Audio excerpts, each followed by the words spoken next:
माणिकराव,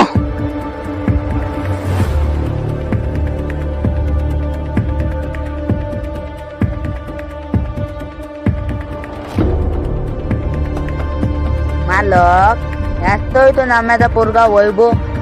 बाबू ये बरा आता. या बापाचं आता वय झालं, त्याला समजत नाही.